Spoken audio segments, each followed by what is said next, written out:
Greetings, friends. Dennis LaRue here with your hashtag steeltoesrequired quote of the week, episode 38. I'm your weekly wingman, your chief encouragement officer, bringing you quotes and stories and principles to help grow you. And this week's quote is more of a principle than it is a quote, and it's one that I picked up in my Air Force career. So let me give it to you and I'll share the story behind it. Today's principle is this. It's get out from behind your desk. Now that may be nothing new, nothing earth-shattering, but isn't that how it's always the case? The fundamentals step on our toes every single time. But get out from behind your desk. Hey, Melanie, glad you're here. You see, my Air Force journey was a long time ago, 23 years ago. I served 23 years in the United States Air Force. And I remember getting to my first duty station and getting familiar with the base and people and procedure. I mean, it's a whole new world. And they speak a whole different language. And they gave me what they called an Air Force pamphlet. Yep, an Air Force pamphlet. Now, when you think of pamphlet, you're thinking, trifold. Maybe something small, maybe 5-6 pages. Well, let me show you my last Air Force pamphlet that I read in my Air Force career. Here it is. It's called Professional Development Guide. And this pamphlet, see that pamphlet right there? That's 500 plus pages pamphlet. And this pamphlet introduced me to a topic that I'd never really thought about before, but it was leadership. There's a chapter in this pamphlet that is dedicated to leadership, and I remember having to read it. And I remember reading it and saying, wow, and it blew me away. It made me hungry, made me want to grow. And this pamphlet was designed to help me grow as a leader, to help me grow in the profession of the Air Force, to be a leader. And one of those leadership principles I remember was getting out from behind your desk. You see, back then when I was in the Air Force, we didn't have computers, we didn't have laptops, we didn't have cell phones, tablets, or any of those sorts of things. Or what we had were a phone with one line, and we all had desks. Now, most of us had desks anyway. But that was it. And now each commander that I've ever come across had an open door policy. Literally meaning that if you came by their office and you had a question, you wanted to talk with them, their door was open and you could do it. Now, you know how many times people actually really go to a commander's office, just knock on their door and show up? Not that many. Not that many at all. And so you very rarely saw your commanders. They're very busy. I mean, they've got a heavy schedule. They're in meetings constantly, and they're hardly ever available. So getting out behind your desk, the commanders that I served with, who got out from behind their desk and went out to the people and spent time with them, got to know them, asked them questions. And they didn't just do it for a grip and grin type of, the political kiss the baby and hopefully you'll vote for me and you'll like me. No, not that kind. But these commanders, these leaders were genuine. They came out and literally spoke to you. They wanted to learn about you, learn about your families. They wanted to learn how they could serve you. And also, the great ones asked your opinion on what you saw out in the organization, and also wanted to get the pulse of the unit from different layers. That's what it means to get out from behind your desk. Now, Melanie, Rob, you're here, and those of you that watch this, not many of you are military. So maybe some of you are working brick and mortar. Maybe you're employers or employees, and maybe you're in my case where you're running your own business. What does getting out from behind your desk look like?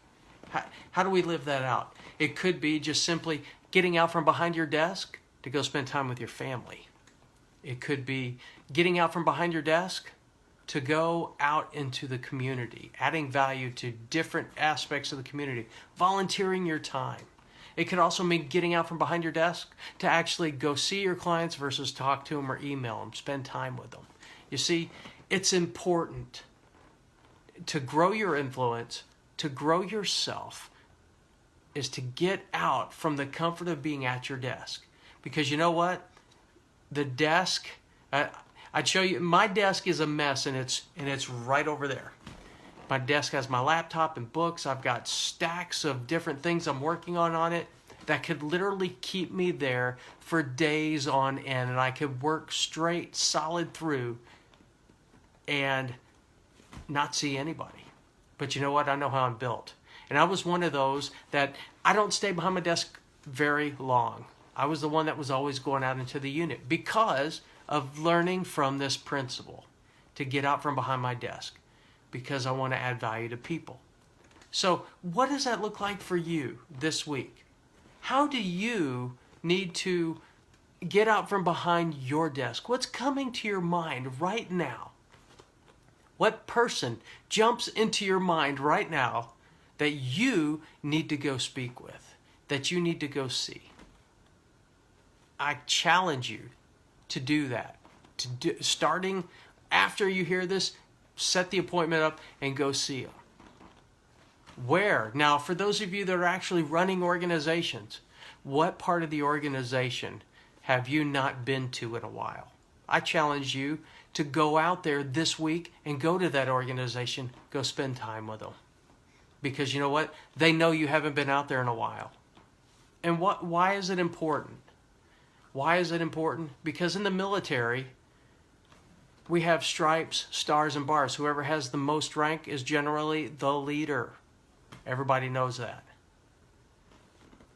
In the organization, they know that if you're the supervisor, director, chief, the CEO, they know that you're in charge. But how many of them want to actually serve under you?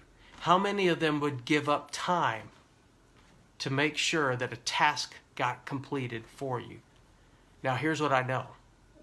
And I've seen it, I've experienced it, and I've done it. The leaders that cared about me the most, whenever they needed something done, you got it done. You couldn't wait to get it done for them because they appreciated it. And if it took you into the late hours, you did it. You got it done because you knew that they cared about it and they earned your respect in that kind of way. You weren't afraid of getting fired. You did it because you knew they cared, and they wouldn't ask you to do it if it wasn't needed. There's a big difference there. So what does that look like for you this week? What does that look like? Here's one way. You want to know one way to score big with organizations, especially those of you that are military? Show up to work with donuts and coffee. Donuts and coffee. It works. You bring breakfast, a lot of people like you. Or bring in pizza. You know what? You're working that late shift with a group of people, order pizza. Do something to add value to the people. And for those of you that maybe you're really good at this, you've spent a lot of time with people. And so here's what I recommend with you. Pick that one person this week you've got a pretty good relationship with. And take that relationship to the next level. Take them out to eat and spend some quality time with that person. And as a leader, here's another challenge for you. What's a resource? What's some advice? What's some encouragement? Or who's a person that you can introduce to that person this week to up-level them and add value to them? I challenge you to do that because all of this is encompassed in getting out from behind your desk. Know the pulse of your people, know the culture of your organization, and you as a leader, if they're not coming to you, if you have an open door policy, then it's a requirement of the leaders to initiate. So you get up out of your desk and go to them. There it is. There it is. Hey, Mom, glad you're here. So get out from behind your desk this week. And so with that said, I'm going to close right here, right now with the blessing. I pray the blessing of bread that you know no hunger. I pray the blessing of salt that your life would have flavor and that you would be flavorful in other people's lives. And I pray the blessing of wine, that joy and prosperity would be yours, and that the love of God would be your portion this day and forevermore. Folks, thank you for joining me this week. Take a moment and share this. And also, I'm getting out from behind my desk, and I'd like to talk to some of you. If one of you would like to have a conversation with me, get to know you better, just here in the comments below say, Dennis, call me. I'll reach out to you, and we'll make that happen. And with that, thank you for joining me. This is Dennis LaRue with your hashtag SteelToesRequired quote of the week, episode 38, which is get out from behind your desk. Have a great week. We'll see you this same time next week. Take care, friends. Bye for now.